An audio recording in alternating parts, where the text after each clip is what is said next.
Probably one of the most difficult scenes in the film for me will be what we're doing this afternoon, where I have my arms clasped around Jim Sicking's legs, and we're dangling off the side of a train. It's probably safe, but it's also kind of thrilling. So in terms of the action in the film, that would certainly be the most difficult. Well, usually you look at something like that, and the stuntman does it first, or stuntman shows you what's possible, and you just decide if you can do it or not. At my age and with limited strength I would have doing a stunt, I can do things that might take some courage, but don't take a lot of skill.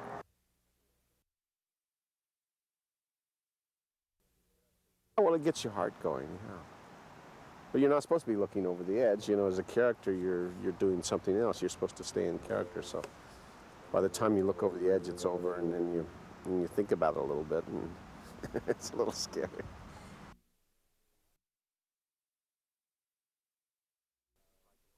The hardest kind of dialogue for me is like a one page of people saying what, who, where. That is not storytelling. Is kind of reactions, because it's tough to get your concentration in. But that kind of 8 or 9 page scene that you're talking about is the most fun for actors, because then you do what you're taught to do. We're not taught in acting school or class to swing from trains and to jump off of cliffs and all that kind of thing. We're really taught to this other, and the other kinds of things you have to pick up. So this is the most fun.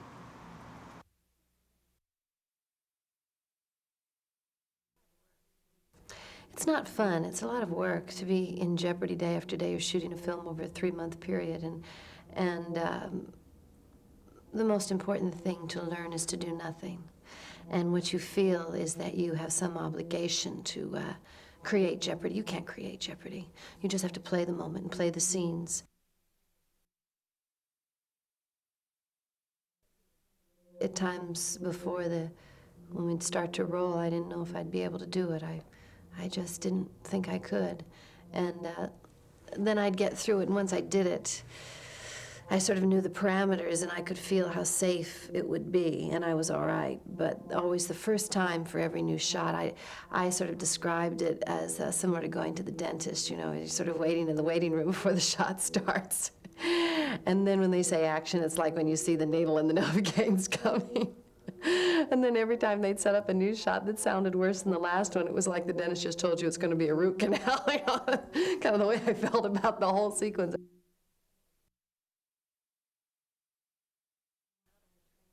Well, I had to climb out of the train window when it's going, I don't know, 40 miles an hour. It feels like it's going 60 or 70, though, when you have rocks around you and you have, 200-300-foot drops off of trestles, and the train is jerking around, and you're climbing outside of it. It feels like you're in a race car, so it's a different sensation, and it's something I always thought stunt people were going to do.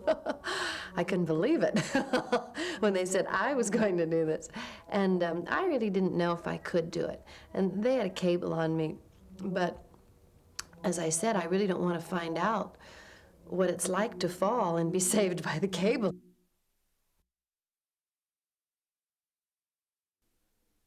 I play a character whose last name is Nelson. I suppose he's one of the classic kind of bad guys. Actually, he's a police officer. He's an enforcer for a organized crime. And his responsibility is to take care of a witness that has witnessed a murder.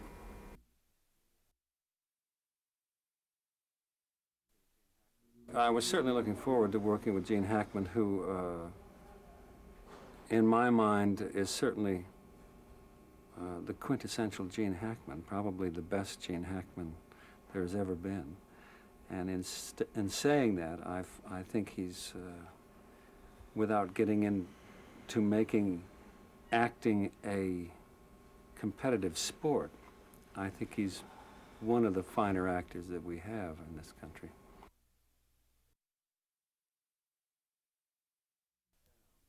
It is the first time that we sit down face to face. We have chased them, we have killed his partner, we have intimidated them, we have tried to get him to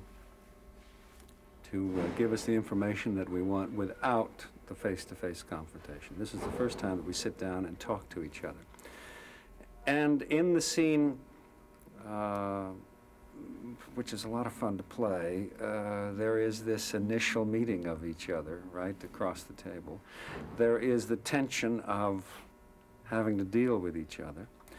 There is the need for one party to get information from the other party. And it's a terrific tennis match, I think. It's great fun.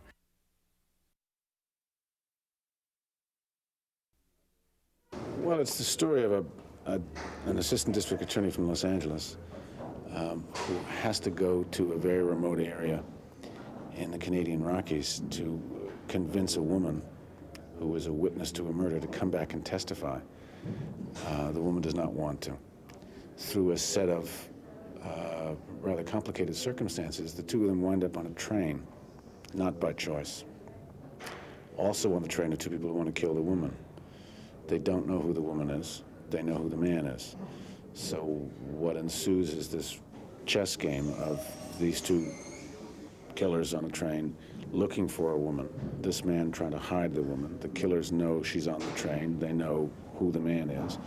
And everybody's trapped in this kind of claustrophobic setting, and how he tries to avoid her being found.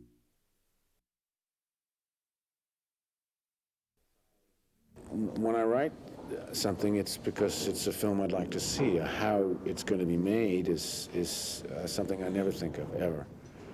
I mean, to the point where when I've finished it and I'm going to make it, I then kind of read it and go, oh my God, how do I do this?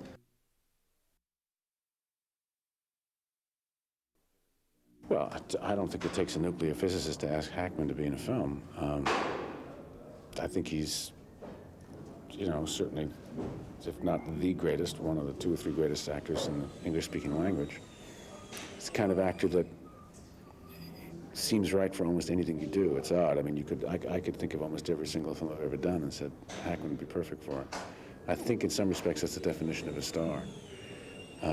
So when I was done and we were going to make the film, he was a fairly obvious choice.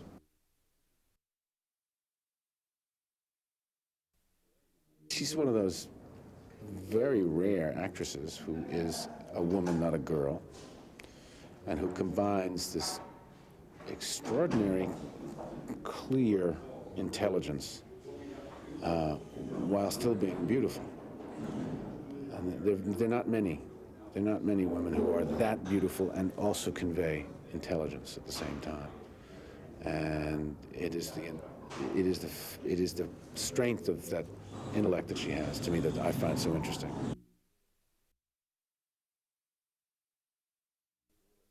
That sense of realism. You believe Gene Hackman. You believe him as whoever it is that he plays. And for this movie to work, you've got to believe the movie and believe the characters and believe the predicament that they're in.